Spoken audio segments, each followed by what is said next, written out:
tudo bem? Vamos hoje à nossa videoaula de revisão de ciências. Vamos tratar hoje nessa aula um pouquinho sobre o capítulo 8, visto que na nossa última videoaula de ciências tratamos o capítulo 7. Então vamos lá. No capítulo 8 a gente viu um pouquinho sobre o ar, o que é o ar, qual é a composição do ar e vimos também o processo de respiração que nós fazemos, que é por meio do ar que há no meio ambiente, né? O gás oxigênio que está presente no nosso ar. Então a gente viu, né, que o vento que a gente sente em uma tarde, em um dia, né, bem fresquinho, ela é, na verdade, o ar. Aquele vento ali é o ar, só que sofreu ali, né, uma força e fez com que a gente sentisse o vento na nossa pele, da mesma forma que é quando a gente está com o ventilador ligado, a gente sente aquele vento, e aquele vento nada mais, nada menos é o ar. E a gente só sente o ar bater na nossa pele, esvoaçar nossos cabelos, porque está sendo exercida uma força sobre esse elemento, que é o ar. Então, as hélices do ventilador, através daquele acionamento, né, da sua alavanca, né, do botãozinho que a gente aperta lá, ele faz o quê? Com que haja o giramento da hélice dos ventiladores e faz com que aquele ar que está circulando naquele ambiente se torne com mais força, circulando com mais força, a ponto de você senti-lo na sua pele por conta dessa ação da hélice do ventilador. Então a gente aprendeu um pouquinho, né, de como a gente consegue comprovar a presença do ar, visto que a gente não visualiza o ar, né? Ele está aqui nesse ambiente na qual eu estou, por exemplo, no meu quarto, porém eu não o vejo.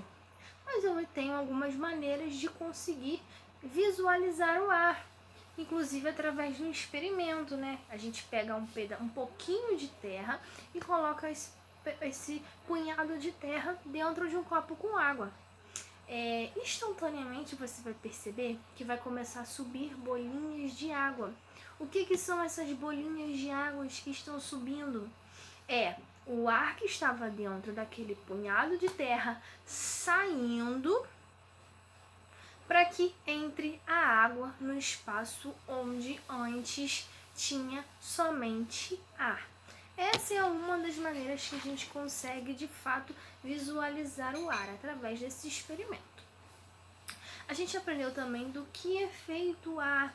A gente sabe que o ar ela é uma mistura de gases, uma mistura de 3 gases: o gás nitrogênio, o gás oxigênio e o gás carbônico. O ar presente em qualquer ambiente ele está composto desses 3 tipos de gases: o nitrogênio, o oxigênio, que é fundamental para a nossa respiração, e o gás carbônico, que é fundamental para a respiração celular das plantas. Só que além desses gases, né, que a gente tem no ar, a gente encontra também outros gases que podem variar. E esses gases, eles são presentes de outras formas. Por exemplo, no vapor da água, nas partículas de poeira, na fuligem, entre outras impurezas em quantidade variáveis que a gente encontra em determinados locais. Então esses gases também, né, a gente encontra, né, esses elementos também flutuando no ar. E daí que a gente tratou um pouquinho da questão da poluição do ar. A gente viu que as fábricas, os veículos, as queimadas e entre outras atividades humanas, elas produzem poluentes que se misturam no ar.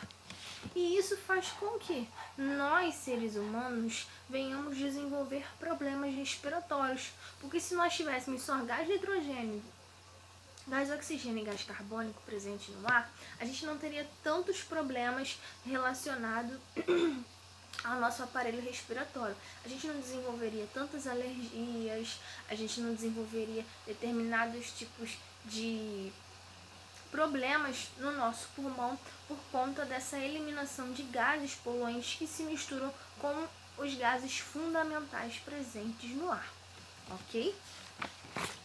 Depois a gente viu também um pouquinho sobre a atmosfera e a sua função.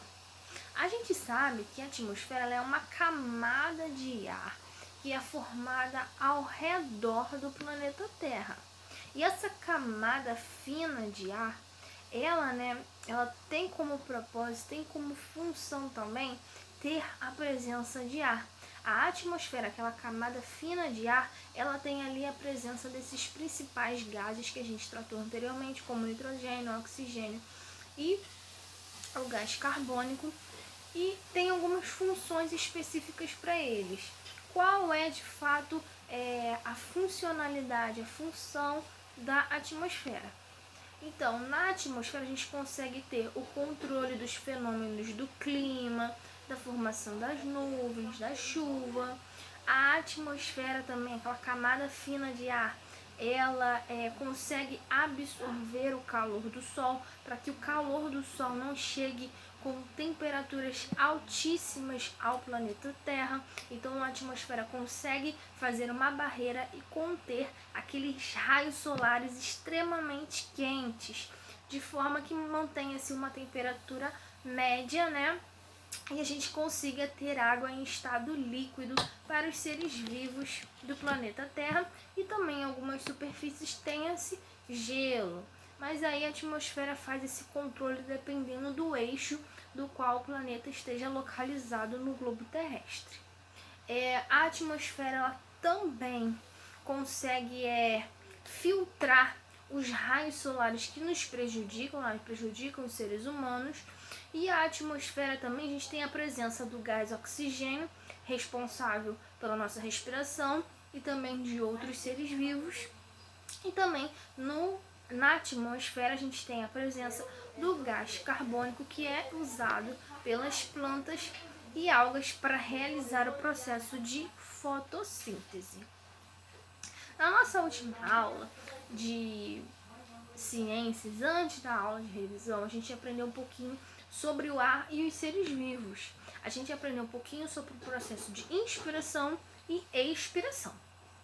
O processo de inspiração é aquele na qual eu puxo o ar para dentro do meu pulmão, quando eu faço esse movimento. E o de expiração é quando eu tiro o ar, jogo o ar para fora, que é quando o meu diafragma relaxa e o ar que não me serve mais, não foi coletado pelas minhas células, não foi para o meu sangue, ele é expirado. Então, inspiração eu puxo o ar e expiração eu solto o ar, ok? Então, é esse movimento que acontece nos nossos pulmões para que o ar entre. Então, o ar que está aqui, imerso aqui nesse quarto, está imerso no local onde você estiver, você precisa dele para a sua sobrevivência. Então, você vai fazer o processo de inspiração, puxar o ar vai para dentro do seu músculo, vai para dentro do seu pulmão, o seu músculo do diafragma faz esse movimento, ele se contrai puxando o ar, pega o ar na qual o seu corpo precisa, que é o gás oxigênio, na qual o seu sangue vai absorver esse ar, e aquele ar que não lhe serve, inclusive os gases poluentes, eles são eliminados pelo processo de expiração, ou seja, quando novamente o seu diafragma ele relaxa. Para inspirar ele se contraiu para puxar o ar, e para jogar o ar para fora ele relaxa. E aí você elimina os gases que não servem para o seu corpo, por exemplo, como o gás carbônico, entre outros gases poluentes. E o porquê a gente tem esse processo de inspiração e expiração? Porque nós precisamos fazer essa troca de ar, fazer a renovação do ar dentro do nosso pulmão. A gente não pode só coletar o ar. Por quê? Porque vai muitos gases que não nos servem de nada, inclusive os gases poluentes. Então, esse processo de inspiração, entrada, e expiração saída de ar, é justamente para haver uma renovação de ar, você pegar o ar que de fato serve para a sua sobrevivência e eliminar aquele na qual você não precisa. E a gente viu, né, que a gente utiliza o gás oxigênio para nossa respiração, já as plantas ela utiliza o gás carbônico para sua respiração, utilizando somente o gás oxigênio no processo de fotossíntese. Então a planta ela respira gás carbônico e libera gás oxigênio. Além do gás oxigênio que tem na atmosfera, as plantas e algas elas são fundamentais também na produção de oxigênio, que é essencial para a manutenção da nossa vida, ok? Então é essa a nossa revisão do capítulo 8. Então assistam, vejam os questionários que eu botei no quadro, enviei pelo School, estudem. E a prova tá super fácil, super tranquila, ok? Qualquer dúvida que vocês tiverem, assistam os vídeos da aula passada e também entrem em contato comigo, tá bom, galerinha? É só isso. É a nossa última aula de ciências antes da prova, tá bom? E boa sorte na prova de vocês, ok, galera? Um grande beijo e até um novo reencontro.